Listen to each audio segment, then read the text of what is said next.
శాంతి. నమస్తే. ETV life ఆధ్యాత్మిక channel మానస కార్యక్రమానికి స్వాగతం.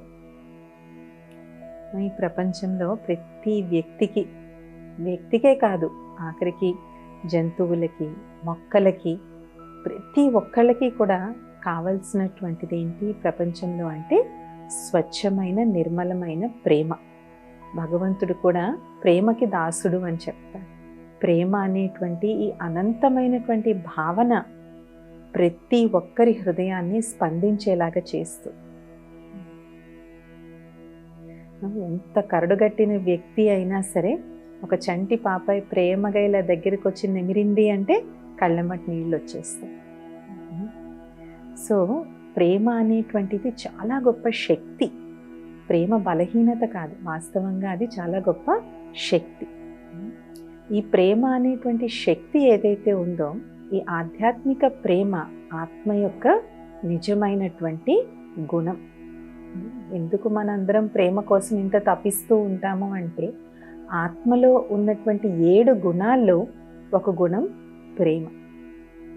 అందుకనే ప్రేమ లేని చోట మనిషి ఉండలేదు. ప్రేమ లేని సంబంధం ఎలా అనిపిస్తుంది? దానికన్నా నరకం ఈ ప్రపంచంలో ఇంకోటి ఉండదు. ప్రత్యక్ష నరకం అన్నమాట.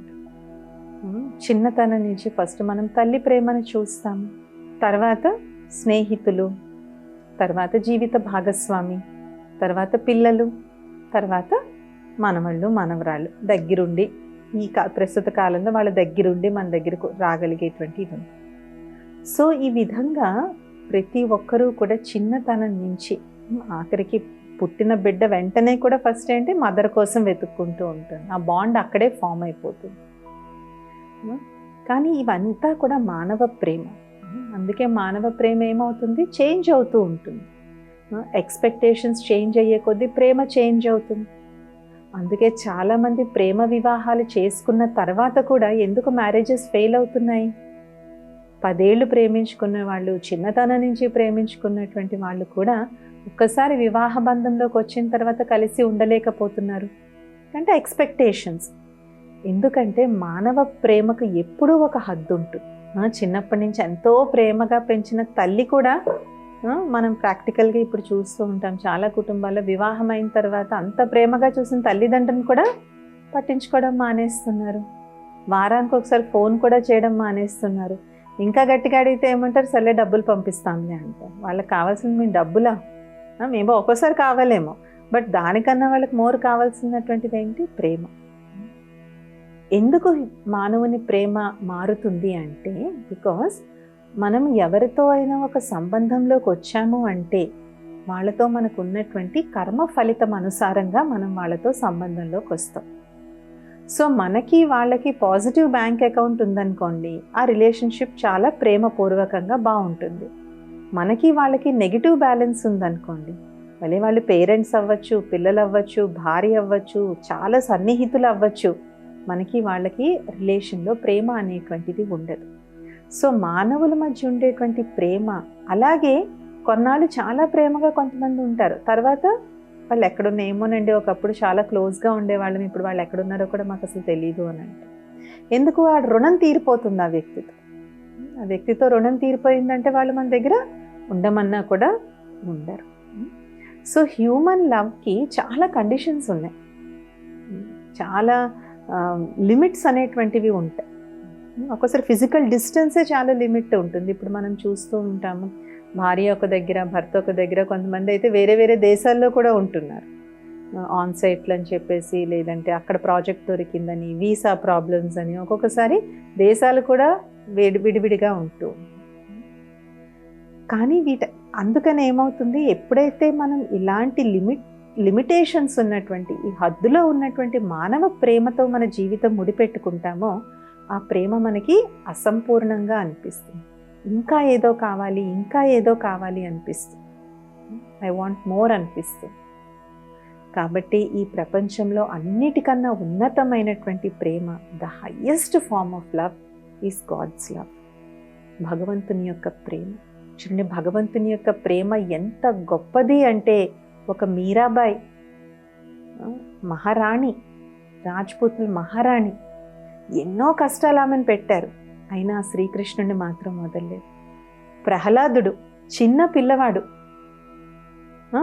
యువరాజు, మొత్తం హిరణ్యకశిపుడేంటి ముల్లోకాలని జయించాడు, అంటే ముల్లోకాలకి యువరాజు. అయినా సరే హరినామ స్మరణ మాత్రం వదలలేదు. ఏనుగులు మెంచి పడేశారు, కొండలు మెంచి పడేశారు, మంటల్లో తోసేస్తామన్నారు, అయినా హరినామ స్మరణ అనేటువంటిది వదలలేదు. భగవంతుని ప్రేమ ఎలాంటి అయస్కాంతము అంటే, ఆ అయస్కాంతానికి కానీ ఒక్కసారి మనం అంటుకున్నాము అంటే ఇంకా దాని ముందు అన్ని మానవ ప్రేమలు ఎలా అనిపిస్తాయంటే చాలా తక్కువగా అనిపిస్తాయి, చాలా తృణప్రాయంగా అనిపిస్తాయి. అందుకే ఒక భక్త సూరదాస్ కానీ, ఒక భక్త రామదాస్ కానీ, రామదాసు చెరసాల పాలైనా అయిపోయాడు కానీ ఆ భద్రాచలంలో రామాలయం మాత్రం కట్టించాడు. So what is there in God's love? ఎందుకు భగవంతుని ప్రేమ అంత విశిష్టమైనటువంటిది? మనం కూడా చూడండి, ఫైనల్గా ఇంకా ఏ దిక్కు లేనప్పుడు భగవంతుడే మనకు గుర్తొస్తాడు. సో భగవంతుని ప్రేమ ఎందుకు అంత ఉన్నతమైనటువంటిది? అలాంటి ప్రేమను మనం ఎలా పొందాలి? ఫస్ట్ ఆఫ్ ఆల్ భగవంతుని ప్రేమ ఎందుకు ఉన్నతమైంది అంటే, ఆయనకి మన నుంచి ఏ ఎక్స్పెక్టేషన్స్ ఉండవు. నువ్వు ఇలా ఉంటేనే నేను నిన్ను ప్రేమిస్తానని భగవంతుడు ఎప్పుడూ అనరు. మనకు ఒక కండిషన్ పెట్టడు భగవంతుడు, నువ్వు ఇలా ఉంటేనే నేను నిన్ను ప్రేమిస్తాను, లేదంటే లేదు. Because he is an ocean of love, ప్రేమ సాగరం. అందుకే శివుణ్ణి ఏమంటారు? భోలానాథుడు అని అంటారు శివుణ్ణి. శివుణ్ణి ఎందుకు భోలానాథుడు అని అంటారు? దేవదానవులకి ఇద్దరికీ సమానంగా వరాలు ఇచ్చాడు. అలా పురాణాల్లో మనం చదువుకున్నాం.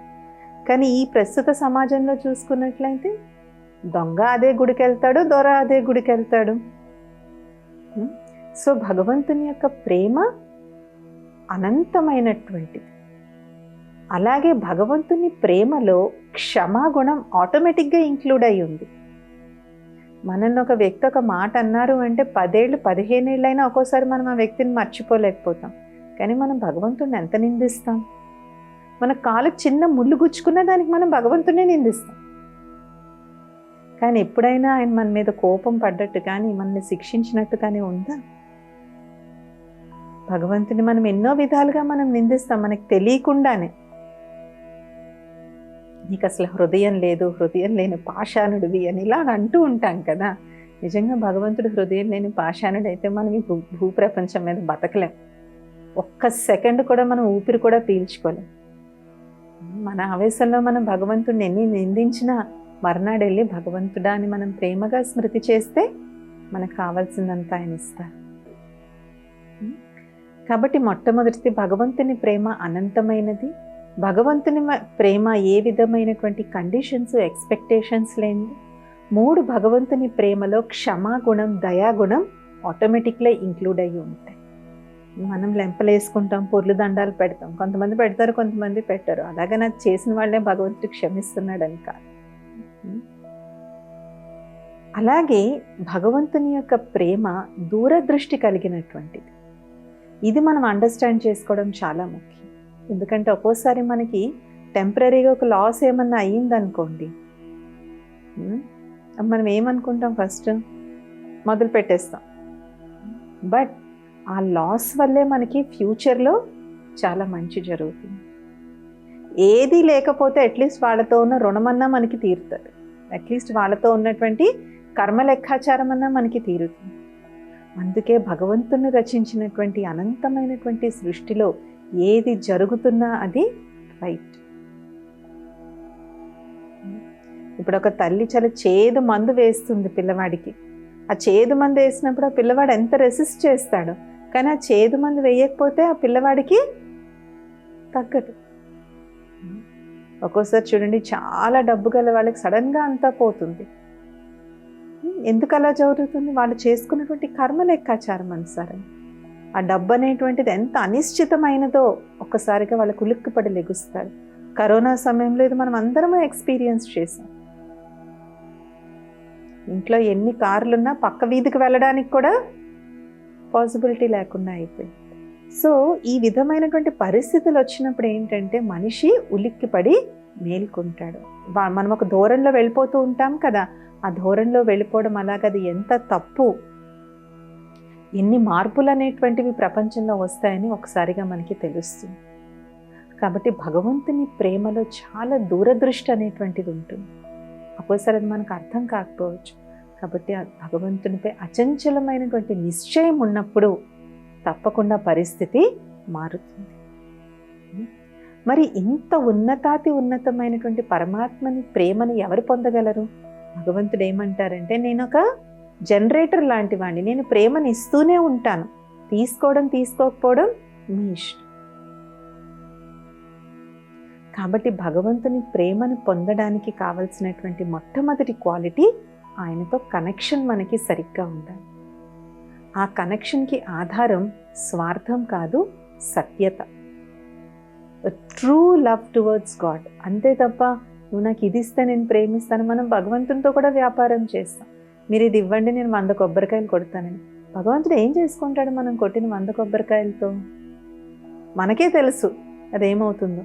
అది కేవలం మనకి అలాంటి యాటిట్యూడ్ ఉంటుంది, లేదంటే ఒకసారి డెస్పరేషన్ ఉంటుంది. ఏం చేయాలో తెలియక డెస్పరేట్గా కూడా ఏదో మొక్కేసుకుంటూ ఉంటాం మనం. ఆయన ఏం చేసుకుంటాడు మన 100 కొబ్బరికాయలతో? రైట్. సో భగవంతుడితో ఇలాంటి ట్రాన్సాక్షనల్ ప్రేమ కాదు, అంటే అవసరం వచ్చినప్పుడు ప్రేమ కాదు, సత్యమైన నిస్వార్థమైనటువంటి ప్రేమ. మన తల్లిదండ్రులకి అంటే మనకి ఎందుకు ప్రేమ ఉంటుంది? Because there are parents. అలాగే భగవంతుడు అంటే ఎందుకు ప్రేమ ఉండాలంటే, రచించిన వాడే భగవంతుడు, ఈ మొత్తం సృష్టిని రచించిన వాడే ఆయన. మనకి గాలి, వెలుతురు, నీరు ఇవన్నీ ఎలా వస్తున్నాయి? ఫ్రీ ఆఫ్ కాస్ట్ ఎలా వచ్చేస్తున్నాయి ఇవన్నీను? మనం డబ్బులు కడుతున్నామా? మేబీ గవర్నమెంట్ డబ్బులు తీసుకోవచ్చు, కానీ God is not taking money కదా. భగవంతుడైతే డబ్బులు తీసుకోవట్లేదు కదా. సో భగవంతునితో ఉండవలసినటువంటిది సత్యమైనటువంటి సంబంధం, ట్రాన్సాక్షనల్ సంబంధం కాదు, అవసరం వచ్చినప్పుడు సంబంధం కాదు. మొన్న ఒకసారి ఒక చిన్న పాప అంటుందన్నమాట, సిస్టర్ నేను ఇప్పుడు రోజు గుడికి వెళ్తున్నాను, ఎందుకంటే ఎగ్జామ్ టైం కదా సిస్టర్, అందుకే నేను రోజు గుడికి వెళ్తున్నాను. అంటే చిన్నతనం నుంచే వాళ్ళకి తెలియకుండా ఆ విధంగా అలవాటైపోతుంది అన్నమాట. అలాగా రెండో నెసెసిటీ ఏంటి భగవంతుని యొక్క ప్రేమ అంటే, భగవంతుని మనం నంబర్ 1 స్పాట్లో పెట్టాలి. మనకి ఏదన్నా వచ్చిందో first go to God, then he will direct us where to go. Draupadi శ్రీకృష్ణుడిని అడుగుతుంది, నేను నీకు ఎంత భక్తురాల్ని కదా, నాకు అంత అవమానం అయ్యే వరకు నువ్వు ఎందుకు వెయిట్ చేసావు? దుశ్శాసనుడు నన్ను అంత అవమానించే వరకు నువ్వెందుకు వెయిట్ చేసావు? ఫస్టే వచ్చి నువ్వు నాకు చీరలు ఎందుకు ఇవ్వలేదంటే, ఇప్పుడు కృష్ణుడు కూడా అంటాడు, నువ్వు కూడా అందరినీ ప్రాధేయపడ్డాక లాస్ట్లో ఎందుకు వచ్చావు నా దగ్గరికి? ఫస్ట్ దుశ్శాసనుడిని నీడ్చుకెళ్తున్నప్పుడే నన్ను ఎందుకు తలుచుకోలేదు అని. సో మనకి చాలాసార్లు భగవంతుడు is the last resort. No, he should be the first and only resort. ఏమైపోయినా నేను ఫస్ట్ ఆ భగవంతుడికి, పరమాత్ముడికి, నిరాకార జ్యోతి స్వరూపుడైన పరమాత్ముడు ఫస్ట్. దాన్నే అంటారు ఏక్ బల్ ఏక్ భరోసా, ఒకే బలం ఒకే నమ్మకం. అలాగని అందరినీ దూరం చేసుకోమని కాదు, but first when we make God our support, ఎలాగ ఆ పని జరుగుతుందో మనకి క్లియర్గా తెలుస్తుంది. అందుకే కదా మహాభారతంలో ఇది ప్రూవ్ చేయడానికి చాలా మంచిది ఉంది. అర్జునుడు ఏమడిగాడు? శ్రీకృష్ణుడా, నువ్వు నాతో ఉంటే చాలు, నువ్వు ధనుర్బాణాలు కూడా పట్టక్కర్లేదు, నువ్వు నాతో ఉంటే నాది విజయం. కానీ దుర్యోధనుడు ఏమనుకున్నాడు? ఏ యుద్ధాలు చేయనటువంటి కృష్ణుడు నాకెందుకు, అక్షోణి సేన ఉంటే నాకు బెటర్ అనుకున్నాడు. సో ఈ పురాణాలు మనం ఎందుకు చదవాలి? ఎందుకు మన సనాతన ధర్మంలో చెప్పిన రామాయణ మహాభారతాలు చదవాలి అంటే, అవి కేవలం కథలు కాదు, టైంపాస్కి వినడానికి, శ్రవణానందం కోసం వినేటువంటివి కాదు. అందులోని ప్రతి ఇన్సిడెంట్లో, ప్రతి సన్నివేశంలో లైఫ్ తాలూకు ట్రూత్ని తెలిపేటువంటి అద్భుతమైన విషయాలు. ఆ ఒక్క ఇన్సిడెంట్ ఏం ప్రూవ్ చేస్తుంది? భగవంతుడు ఒక్కడ మనకు తోడుంటే చాలు, మిగిలినవి ఏమీ లేకపోయినా మనం గట్టెక్కేస్తాం. కాబట్టి ఫస్ట్ భగవంతుడితో సత్యమైన కనెక్షన్ ఉండాలి. 2 ఏక్ బల్ ఏక్ భరోసా, అంటే ఒకే నమ్మకం ఒకే బలం, తర్వాతే మిగిలిన వాళ్ళందరూ. అండ్ మూడోది, మిగిలిన అన్నిటితోనూ వస్తువులు అవ్వచ్చు, వ్యవహారాలు అవ్వచ్చు, వ్యక్తులు అవ్వచ్చు, ఎంత అతీతంగా ఉంటే భగవంతునికి మనమంత ప్రియంగా అవుతుంది. మన టైం అంతా 24 గంటలు దీని గురించే స్పెండ్ చేస్తూ ఉంటే ఇంకా భగవంతుని మనం ఎప్పుడు స్మృతి చేస్తాం? When will we remember God? When will we love God? When do we have time to love him? ఆయన్ని ప్రేమించడానికి మన దగ్గర టైం ఎక్కడ ఉంటుంది? ఎప్పుడు ఇదే విషయాలు. ఇప్పుడు పోనీ అట్లీస్ట్ మనుషులతో టైం గడిపినా పర్వాలేదు, ఇప్పుడు నిర్జీవమైనటువంటి డెడ్ మొబైల్ ఫోన్ మీద ఎక్కువ టైం అయిపోతుంది. మొన్న ఒకసారి మెట్రోలో కూర్చోవడం జరిగింది అనమాట. అప్పుడు ఒక విచిత్రమైన సంభాషణ వినడం జరిగింది. ఎందుకంటే మెట్రోలో మార్నింగ్ టైంలో చాలా బిజీగా ఉంటుంది కదా, సో ఆబ్వియస్గా ఫోన్లో ఒకళ్ళు మాట్లాడేది అందరికీ వినిపిస్తుంది. సో ఆమె భర్త నుంచి ఫోన్ వచ్చింది. భర్త నుంచి ఫోన్ వస్తే ఆయన అటుపక్క నుంచి ఏం అడిగారో తెలియదు, కానీ ఈమె మాత్రం ఎటు నుంచి చెప్పిందంటే, నేను మీకు ఇంటి నుంచి బయలుదేరిపోయి అరగంట అయిందన్న విషయం ఇప్పుడు రియలైజ్ అయ్యారా మీరు అనిందాం. నేను మార్నింగ్ నుంచి మీకు అది చేయమన్నాను, ఇది చేయమన్నాను, మీరు అన్నీ అన్నారు. నేను వచ్చేసేటప్పుడు నేను ఆఫీస్కి వెళ్తున్నానని కూడా చెప్పిన, కనీసం మీరు సెల్ ఫోన్ నుంచి తల కూడా ఎత్తి చూడలేదు. ఇప్పుడు నాకు ఫోన్ చేసి నువ్వు ఎప్పుడు బయలుదేరావని అడుగుతున్నారా అని అడిగిందా. సో అట్లీస్ట్ మనం మనుషులతో టైం స్పెండ్ చేసినా పర్వాలేదు. ఇప్పుడు మనుషులతో కూడా కాదు, ఎందుకు పనికిరాని డిజిటల్ డివైసెస్తో టైం స్పెండ్ చేస్తున్నాం. సో ఇంకా భగవంతుని కోసం మెడిటేషన్ చేయండి అంటే మాత్రం మన దగ్గర టైం ఉండదు. మేము చాలా బిజీ సిస్టర్ అంటారు, చాలా బిజీ సిస్టర్ అంటారు. కానీ వచ్చిన ప్రతి వెబ్ సిరీస్ 2 రోజుల్లో చూసేస్తాం. ప్రతి క్రికెట్ మ్యాచ్ హైలైట్స్ కంటతా మనం చెప్పగలం.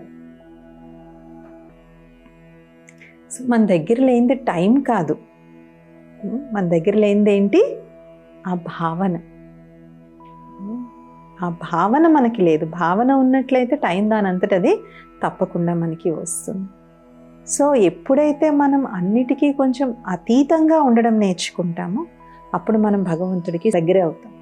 అందుకే మన సనాతన ధర్మంలో 4 ఆశ్రమాలు చెప్పారు: బ్రహ్మచర్యం, గృహస్థం, వానప్రస్థం, సన్యాసం.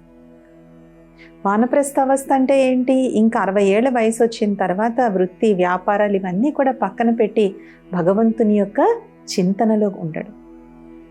ఆ సమయంలో ఏం చేసేవారు? తీర్థయాత్రలు చేసేవారు, పుణ్యక్షేత్రాలను దర్శించేవారు, దాన ధర్మాలు చేసేవారు, పూజా పాఠవాలు చేసేవారు.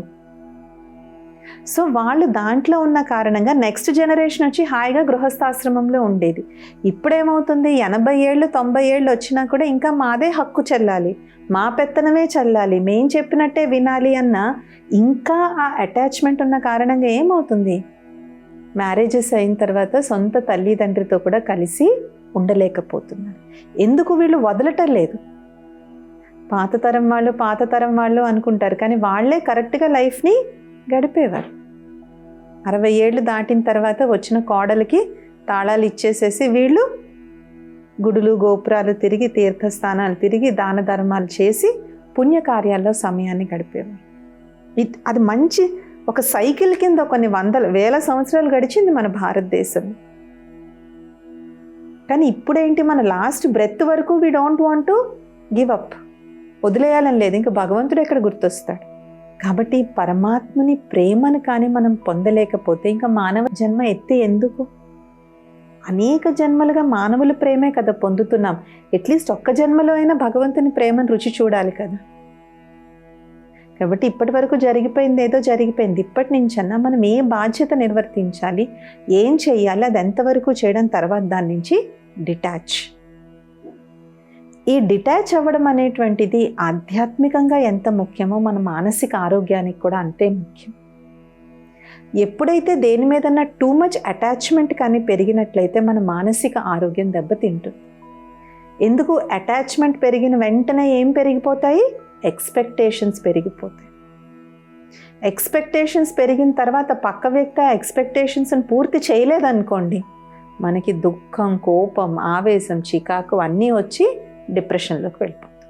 కాబట్టి అతీతంగా అవ్వడము అనేటువంటిది మన కోసము మంచిది, భగవంతుని ప్రేమను కూడా పొందడానికి మంచిది. కాబట్టి ఆధ్యాత్మిక మార్గంలో ఉన్నటువంటి ఒక గొప్ప సిద్ధాంతం న్యారే ప్యారే. అతీతంగానూ ఉండాలి, ప్రియంగానూ ఉండాలి. అలాగని అందరినీ ద్వేషించమని కాదు, కానీ అతి వ్యామోహం, అతి అటాచ్మెంట్. అయితే కొంతమందికి వ్యక్తులతో ఉండదు, వస్తువులతో ఉంటుంది అటాచ్మెంట్. అది కూడా ప్రమాదమే. Attachment in any form is dangerous. వ్యక్తులతో లేకపోతే వస్తువులతో, వస్తువులతో లేకపోతే వైభవాలతో, ఇంకా సూక్ష్మమైనటువంటి అటాచ్మెంట్ ఏంటి? మనకు ఉన్నటువంటి స్కిల్స్ అండ్ టాలెంట్స్తో. భగవంతుడు ప్రతి ఒక్కళ్ళకి ఏదో ఒక నైపుణ్యత అనేటువంటిది ఇస్తారు, కానీ దాంతో కూడా ఒక్కోసారి మనం అటాచ్ అయిపోతాం. కాబట్టి ఏ విధమైనటువంటి అటాచ్మెంట్ ఉన్నా అది మనం భగవంతుడిని మనకి దూరం చేస్తుంది. అందుకే ఒకప్పుడు చూడండి, ఎవరిలో ఏ కళ ఉన్నా దాన్ని భగవంతుని సేవకే వాళ్ళు వినియోగించేటువంటి వారు. నాట్య కళ ఉంది అంటే భగవంతుని యొక్క కీర్తనలు, పాటలు, వాటికే నాట్యం చేసేటువంటి వారు. మంచిగా పాడగలిగితే అదే ఉండేది, నాటకాలు ఉన్నా సరే అవే ఉండేవి. కాబట్టి అన్ని కళలతో ఏంటి, భగవంతుని యొక్క ఆరాధన చేసేటువంటి వారు. కానీ ఇప్పటికీ మన అదృష్టం ఏంటంటే ఆ కళలు ఇంకా మన భారతదేశంలో సజీవంగా ఉండడం మన అదృష్టం. ఇంకా అట్లీస్ట్ ఇప్పుడు మళ్ళీ రివైవ్ అవుతున్నాయి. ఇప్పుడు అందరూ సంగీతం పట్ల, శాస్త్రీయ సంగీతం, శాస్త్రీయ నృత్యం పట్ల ఇంకా మక్కువ అనేటువంటిది ఇంకా ఇప్పుడు పెంచుకుంటున్నారు. But attachment in any form makes us far from God. ఏ విధమైనటువంటి బంధన ఉన్నా ఈ అటాచ్మెంట్, ఈ మోహం ఏమవుతుంది, కొన్నాళ్ళకి బంధన కింద తయారవుతుంది. ఎలాంటి బంధన ఉన్నది ఏం చేస్తుంది, మన భగవంతుడి నుంచి మనకి బుద్ధి యొక్క కనెక్షన్ పెంచేస్తుంది. అయితే మీరు అడగచ్చు, సిస్టర్ ఇది మేము మరి గృహస్థుల్లో ఉంటూ మాకు ఇది ఎలా పాసిబుల్ అని. ఇక్కడ మన బంధన శారీరక బంధన గురించి మనం చెప్పటలేదు, ఇల్లు వాకిలి వదిలేసి వెళ్ళిపోమని చెప్పట్లేదు. బుద్ధితోనూ మనసుతోనూ ఏదైతే మనం బంధన పెట్టుకున్నామో, మన బంధనలు ఏంటో మనకు అందరికీ తెలుసు. ఏది నెసెసరీ, ఏది అన్నెసరీ కూడా మనకి తెలుసు. ఎక్కడ నేను అన్నెసరీగా నేను అటాచ్ అయిపోతున్నానో, ఎక్కడ నేను అనవసరంగా నేను మోహం పెంచుకుంటున్నాను అన్నది మనకు అందరికీ తెలుసు. అలాంటి మోహాలు, అలాంటి బంధనాలు ఎప్పుడైతే మనం కట్ చేసుకుంటామో దాని ప్లేస్లో మనం భగవంతుని యొక్క స్మృతి మనం చేయొచ్చు. కాబట్టి భగవంతుని యొక్క ప్రేమను మనం రుచి చూడడానికి కావలసినటువంటి బేసిక్ క్వాలిటీ ఏంటి అంటే స్వచ్ఛత. జీవితమంతా మనం పరమాత్మని యొక్క ప్రేమని ప్రతి క్షణం అనుభవించాలి అంటే మన మనసును ఎంత సత్యంగా, స్వచ్ఛంగా పెట్టుకోవాలి. భగవంతుడు అంటారు, నీ మనసుని బుద్ధిని నాకు సమర్పణ చేయి. Surrender your mind and intellect to me. మనసుని బుద్ధిని సమర్పణ చేయడం the highest form of surrender. కొంతమంది ఆధ్యాత్మిక మార్గానికి జీవితాన్ని సమర్పణ చేస్తారు, కానీ తర్వాత చూస్తే వాళ్ళ గురించి రకరకాల విషయాలు మనం వింటూ ఉంటాం. ఎందుకలా జరుగుతుంది అంటే వాళ్ళు శరీరాన్ని అయితే సమర్పితం చేశారు, కానీ మనసుని, బుద్ధిని ఇంకా బయట ప్రపంచంలోనే తిప్పుతూ ఉన్నారు. కాబట్టి ఎప్పుడైతే మనం మనస్సుని, బుద్ధిని భగవంతునికి సరెండర్ చేస్తామో, అలాంటి సరెండర్ ఎప్పుడైతే చేస్తామో మనకు పరమాత్మని ప్రేమ అనుక్షణం నిత్యం అనుభవం అవుతుంది. కాబట్టి మనలో ఏవేవైతే బంధనాలు ఉన్నాయో, ఏవేవైతే వ్యామోహాలు ఉన్నాయో వాటిని మెల్లమెల్లగా కట్ చేసుకుని మన మనస్సుని, బుద్ధిని ఎప్పుడైతే మనం పరమాత్మకు సమర్పితం చేస్తామో, సరెండర్ చేస్తామో, then we will experience the sweet nectar of God's love. అంటే పరమాత్మని ప్రేమ అనేటువంటి ఆ తీయని తేనెని మనం అనుభూతి చేయగలం. ఇది ఇవాల్టి మానస కార్యక్రమం. వచ్చే మానసాలో ఇంకొక అంశంతో కలుద్దాం. ఓం శాంతి. నమస్తే.